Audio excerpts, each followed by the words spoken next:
What is an ADU and how do I even build one? That's the question that I'm going to answer, and we're going to start right now.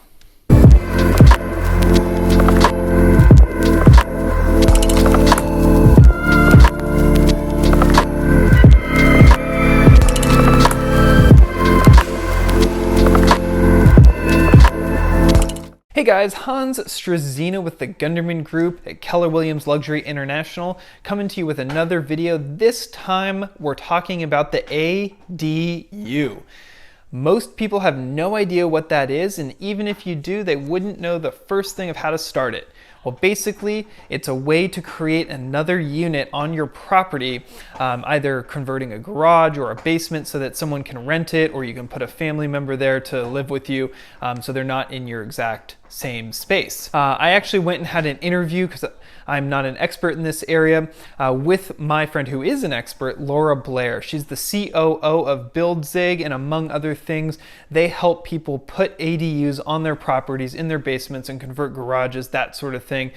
So we had a good conversation about the process, the laws, as well as some of the financing and the steps that it's going to take to create an ADU that you can rent out or put your in-laws in, or what have you. If you get value out of this video, please consider subscribing to the channel, because I am going to continue to put out weekly real estate related content so you can achieve your real estate dreams. And if you like this video, please give it a thumbs up and comment on it below. I do really appreciate it. So without any further ado, let's just get into it. Laura, thank you so much for being here. Really excited to have this discussion with you. Oh, thank you so much. Absolutely. Well, just to start off, could you tell us a little bit about you, your company, and kind of what you guys do so the listeners and the viewers have some context? Sure. So my background is actually legal. After graduating from Berkeley, I worked in the city of Oakland, and I worked in the land use and planning department. I'm going to date myself back when Jerry was mayor. And that was a really exciting time because a lot of the projects that we are seeing built now were entitled.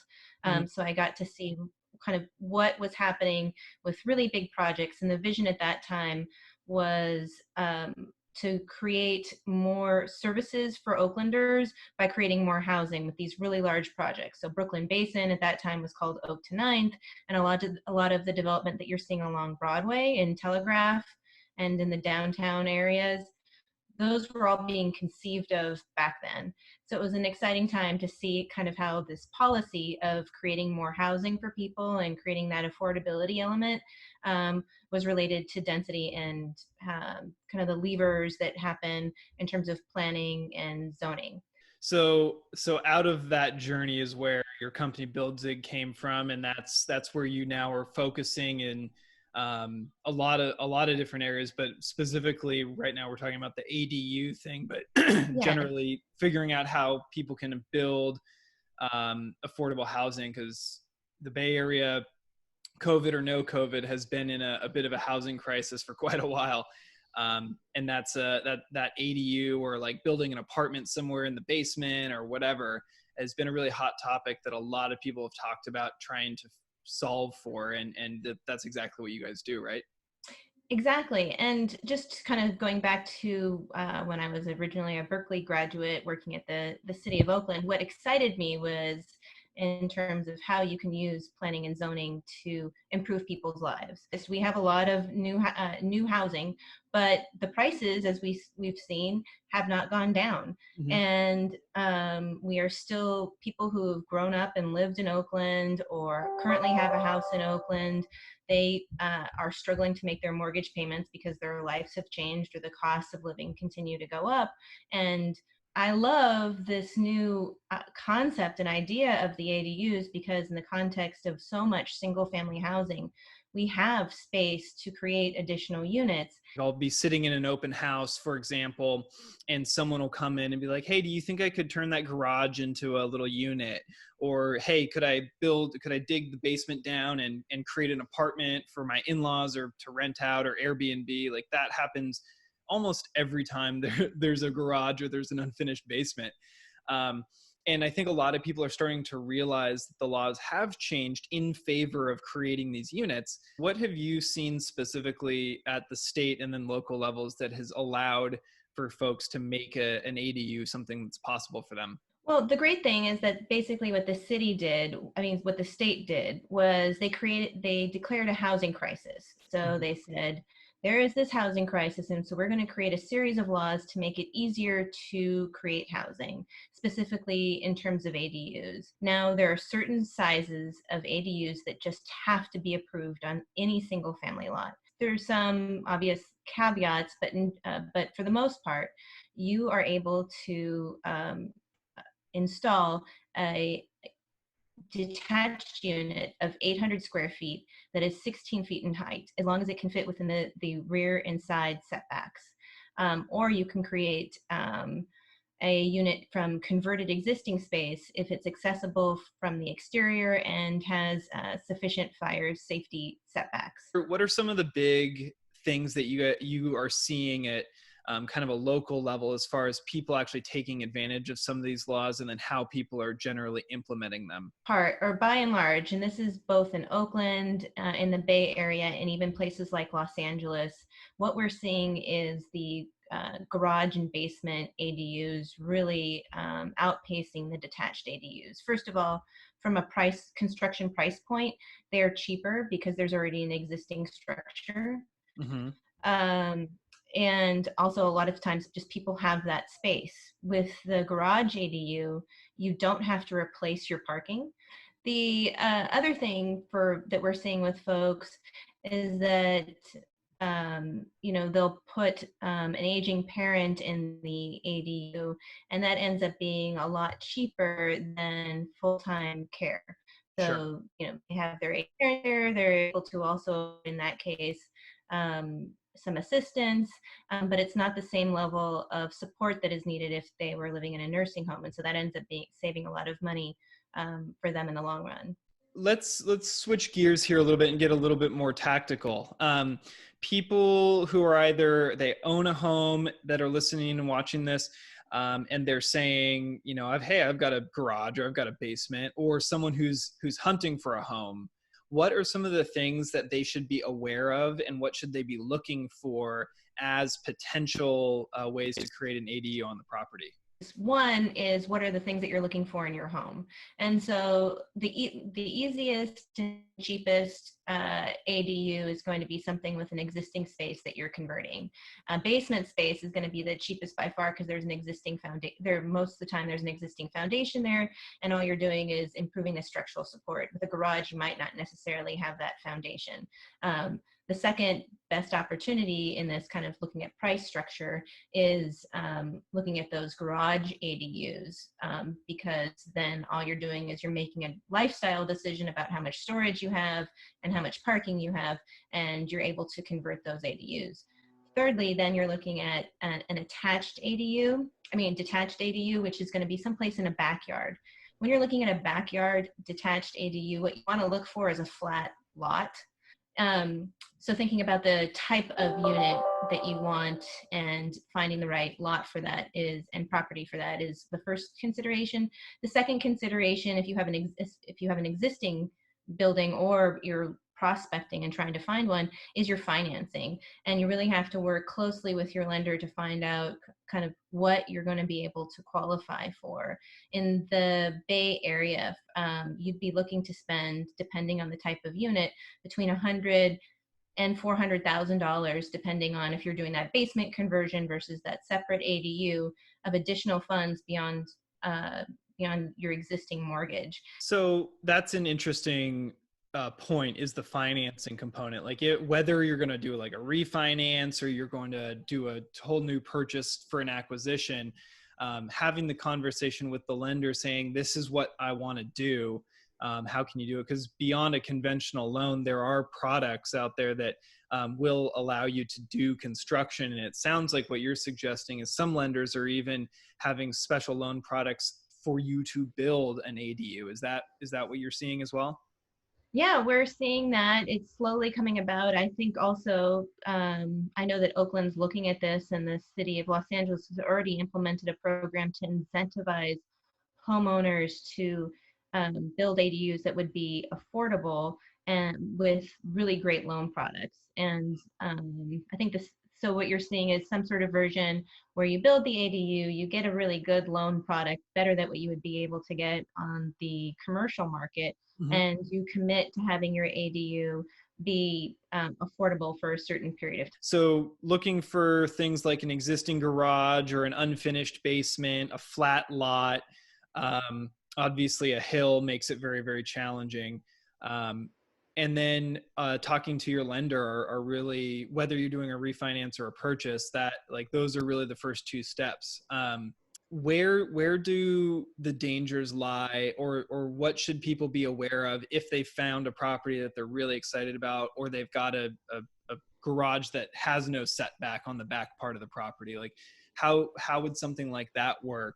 Well, that's one of the really exciting things about this new, the new laws at the state level. It used to be if you had what was called a non-conforming garage or any structure on the setback, is that you had to keep it there. So that's why you see a lot of these dilapidated garages or sheds. They're like, why hasn't anybody ever rebuilt it? Well, if they rebuilt it, they wouldn't be able to rebuild it in its existing location, and they'd have to bring it back into the setbacks.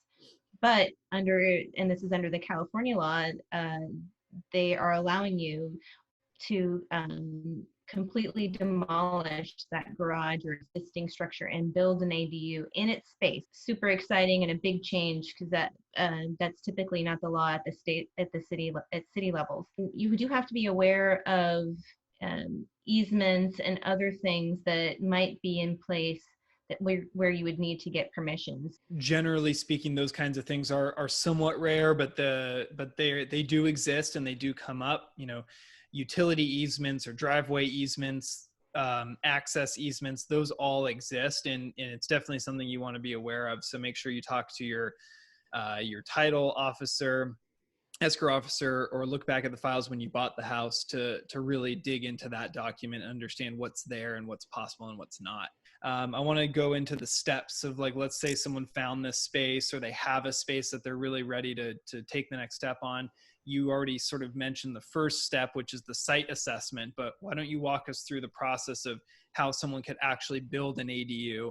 And I'm assuming it starts with the site assessment. Yes. So BuildZig has a product where we do a site assessment, where we check with we go on site and do some measurements to tell you where you could build an ADU. If you're planning on converting that garage or basement, we look at that and we compare that against the zoning in the area, because cities can have some input into your ADU. So we assess that for you. We also give you a general cost of construction of what you're planning to build, and we contact the utility companies to find out the cost of connection, since that can be highly variable depending on what entity you're dealing with.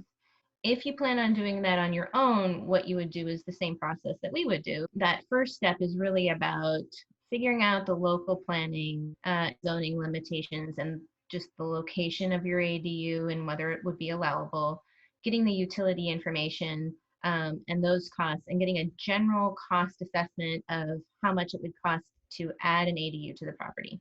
So once you've got that site assessment done, then I imagine you kind of go back into that financing world. You've got the thumbs up. You understand your rents, your costs, your mortgage, the cash you're gonna have to pay. All of that's all clear. You've started to do maybe some of the, or then you start to do some of the building permitting and planning and architectural drawings, I imagine, and then that's when probably the city and an architect and an engineer get involved. That's correct. In most jurisdictions in the Bay Area, you need to go through get planning approval. It might be what's called over the counter, which means you just go and submit. The planner reviews it when you're there. That's not happening so much now post-COVID, but you can submit it by email. And then in every jurisdiction, you need a building permit, which is permission to build. This level of work, you can work with an architect or a designer. If you're working with a prefab modular company, a lot of times they will do this work for you. They will do this submittal process for you. So if that's the direction that you're wanting to go, the first step that I would do after the site assessment is to contact that modular company and find out what level of services they provide. If you're interested in working with an architect, a lot of architects these days have plans that have been pre-approved by the city, and that's going to be another, cost-effective way to get your plans approved, and that it'll go through the planning and building process pretty smoothly, and they'll just be making changes according to kind of your particular lot and dimensions. The last thing that you can do is you can work on kind of in a custom build, and you can work with a designer or a builder. It's good to know what you want to build before you engage your team, and then you engage the appropriate team based on your budget, and then you get your planning and building permit as they develop the plans, and then you're ready to build. And then construction starts. Yes, and with the construction, really it's planning, and planning. And then you finally get to the construction, and you probably should still do some planning. You got to make sure that you've vetted your contractor, that you have a really good construction contract, and it probably is not going to be the one that they first give you. Yeah, and that's really fantastic advice, regardless if you're doing a bathroom remodel or building an ADU. Like, it's really, especially a big project like this, is critical to have that nailed down up front, because inevitably something's going to come up, and you don't want to be arguing while you've got half an ADU built, and then it starts raining, and then you lose time, and who knows what else could happen. Yeah, and that's really where BuildZig provides that construction management experience, is all of those things, making sure that things that consumers generally don't think about, like, does the contractor have insurance? Not only insurance for their people on site, but if they do, they back a truck into your house, what's going to happen? Making sure that they have enough financing to do your project plus all the other projects that they have. You stay what's called ahead of progress. So they ask for 50% up front, and now they could go and do all sorts of things with that money. Instead, if the project is 10% complete, you're only supposed to pay them that 10%.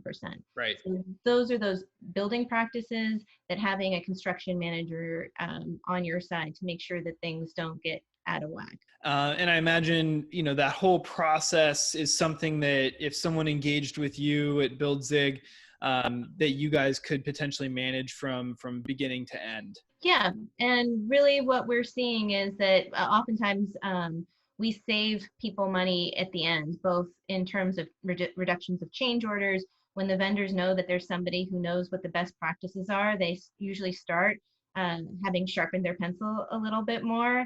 And you also just have better understanding on the front end and clarity to avoid complicated mistakes. Laura, well, thank you so much for going through that with us. Is there anything we didn't cover that you think is really important to know about the ADU process or BuildZig, or anything before we sign it off for today? Well, I mean, if you have any questions, please give me a call. Even if you just want to ask some clarifying questions about building your own ADU, I'd be happy to answer them for you, because I really believe that we need to solve this affordability crisis that we have in the Bay Area. Absolutely. Well, thank you for all of that. I will put all of your information down in the notes section for the video, so you guys can easily find Laura's information and reach out, shoot her an email, give her a call, because she's very available and obviously is very knowledgeable and passionate about these kinds of projects. So again, Laura, thank you so much for being here today with us. Really appreciate all the value you brought, and have a good rest of your day and stay safe. Thank you.